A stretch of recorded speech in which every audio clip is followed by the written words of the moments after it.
খুবই ভালো প্রশ্ন। আমরা আসলে ফিশারিজ এন্টারপ্রেনিউর সামিটে আসছি এবং এখানে আমরা দেখছি যে অনেক ধরনের উদ্যোগ নেওয়া হচ্ছে মাছ মানে বাড়াবার জন্য এবং মৎস্যজীবীদের সাথেও কাজ করার জন্য। যেটা বড় একটা সমস্যা হলো এখন প্রকৃতিতে অনেক ধরনের পরিবর্তন আসছে, বিশেষ করে জলবায়ু পরিবর্তনের কারণে।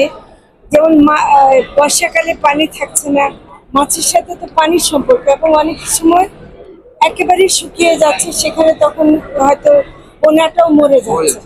এবং সেটার জন্য আসলে আমাদেরকে এই ব্যাপারটা এতদিন হয়তো ওভাবে খেয়াল করা হয়নি, কিন্তু আমার মনে হয় যে এখন যেটা আমাদেরকে চেষ্টা করতে হবে সেটা হলো যে এই জলবায়ু পরিবর্তনে বিশেষ করে বেশি তাপ হলে যেমন ইলিশের ডিম হয় না, তেমনি কিন্তু আমরা দেখব যে সেই সময় কি ধরনের সেবা দেওয়া সম্ভব মৎস্যজীবীদেরকে। বা এতে কিন্তু সবচেয়ে বড় কিন্তু সমস্যা কিন্তু মানুষ সৃষ্ট সমস্যা, যেটা কিন্তু ভরাট হয়ে যাচ্ছে নদীগুলো।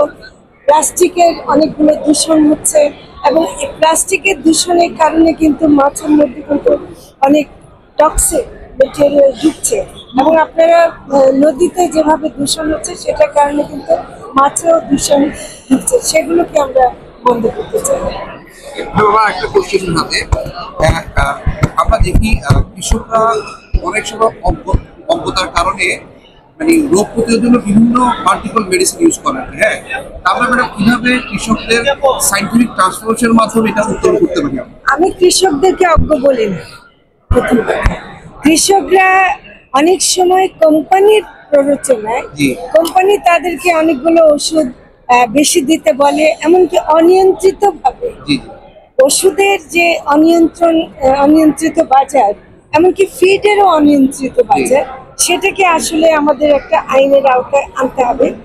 যদিও তারা এটা একটা ভালো কাজ করছেন যে ফিডগুলো দিচ্ছেন, আমি চাষের মাছের কথা বলছি, তো সেখানে কিন্তু আসলে একটা বড় সমস্যা হচ্ছে যে অনেক সময় রোগ বালাই হলে এমন এমন ওষুধও দেওয়া হচ্ছে যেগুলো ক্ষতিকর। তো সেটা আমরা বন্ধ করার জন্য বিশেষ ব্যবস্থা নিচ্ছি। আমরা আরো যেটা ব্যবস্থা নিচ্ছি সেটা হলো ক্ষতিকর জালের ব্যবহারের বিরুদ্ধে। ইলেকট্রিক শক দিয়ে মাছ ধরা, সেটা অত্যন্ত অপরাধ। তারপর হলো সেচ দিয়ে মাছ ধরা, এমনকি অনেকভাবে যেগুলো করা হচ্ছে, এগুলো আসলে বন্ধ না করলে আমাদের মাছ বাঁচবে। ধন্যবাদ।